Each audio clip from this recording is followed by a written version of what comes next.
नमस्कार. विरोधातील लोकप्रतिनिधी आपल्या अतिवृष्टीच्या अनुदानाबाबत काही चुकीची माहिती, अर्धवट माहिती पसरवत आहेत. त्यामुळे वास्तव आपल्यासमोर मांडण्यासाठी आताचा हा फेसबुक लाईव्ह आहे. आपल्या महायुती सरकारने, आदरणीय देवेंद्रजी फडणवीस साहेबांनी आणि दोन्ही उपमुख्यमंत्री महोदयांनी महाराष्ट्राचा दौरा करून अतिवृष्टीच्या काळामध्ये जो शब्द दिला होता की अभूतपूर्व असं नुकसान झालंय आणि त्या अनुषंगाने आम्ही मदत करू, एसडीआरएफ एनडीआरएफच्या निकषाच्या पलीकडे जाऊन हे वास्तव जे आहे ते आपल्यासमोर येणं गरजेचं आहे. साधारण 20,000 कोटी एवढी रक्कम देण्याच्या बाबतीत ठरलं होतं. राज्य सरकारने केंद्राकडनं पैसे आले किंवा नाही आले तरीही मदत करायचं जाहीर केलं होतं. या मदतीमध्ये एसडीआरएफ एनडीआरएफची मदत तर आहेच आणि त्याच्या पलीकडे जाऊन रबीच्या हंगामाच्या अनुषंगाने बियाण्यासाठी आणि इतर बाबींसाठी, इतर निविष्ठांसाठी साधारण 10,000 रुपये हेक्टरी ही मदत करायचं देखील ठरलं होतं. तर ही अनुदानाची रक्कम अंदाजे 20,000 कोटीपेक्षा थोडी जास्त आहे.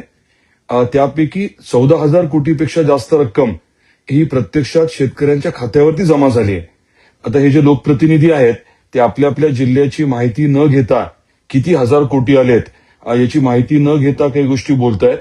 त्यामुळे माझी सर्वांना विनंती आहे की आपल्या आपल्या जिल्ह्यामध्ये किती पैसे येणं अपेक्षित होतं, एसडीआरएफ एनडीआरएफचे निकष आणि हे अधिकचे 10,000 आणि त्या तुलनेत किती पैसे आलेत हे समजून घ्यावं.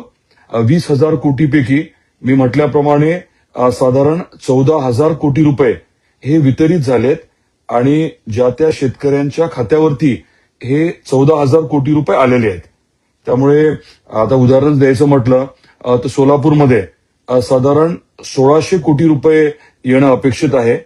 त्यापैकी 1,200 कोटी रुपये हे प्रत्यक्षात शेतकऱ्यांच्या खात्यावर जमा झालेत. आता ई-केवायसी किंवा इतर काही कारणांमुळे इतर प्रक्रिया चालू आहे, पण महत्वाचा मुद्दा हा आहे की 1,200 कोटी रुपये तिथे आलेत. लातूरच्या बाबतीत सांगायचं म्हटलं तर 1,100 कोटी येणं अपेक्षित आहे. त्यापैकी जवळजवळ 850-900 कोटी रुपये हे खात्यावरती प्रत्यक्षात जमा झालेत. त्यामुळे शेतकरी बांधवांना आणि सर्वांनाच मला आवर्जून सांगायचंय की वास्तव हे आहे की पैसे खात्यावरती मोठ्या प्रमाणात जमा झालेत आणि एसडीआरएफ एनडीआरएफ किंवा केंद्र सरकारचा विषय जो आहे ती प्रक्रिया चालू आहे. ती प्रक्रिया किंवा केंद्राच्या पैशाचा विचार न करता, त्यासाठी न थांबता आपल्या राज्य सरकारने, आपल्या महायुती सरकारने पैसे जे आहेत ते उपलब्ध करून दिलेत आणि मी सांगितल्याप्रमाणे प्रत्यक्षात 14,000 कोटीपेक्षा जास्तीची रक्कम ही खात्यावरती शेतकऱ्यांच्या जमा झाली आहे. त्यामुळे आपल्या महायुती सरकारचे, आदरणीय मुख्यमंत्री देवेंद्रजी फडणवीस साहेबांचे आणि दोन्ही आपले उपमुख्यमंत्री एकनाथरावजी शिंदे साहेब आणि अजितदादा पवार साहेब आणि पूर्ण मंत्रिमंडळाचे मी मनापासून आभार व्यक्त करतो. धन्यवाद.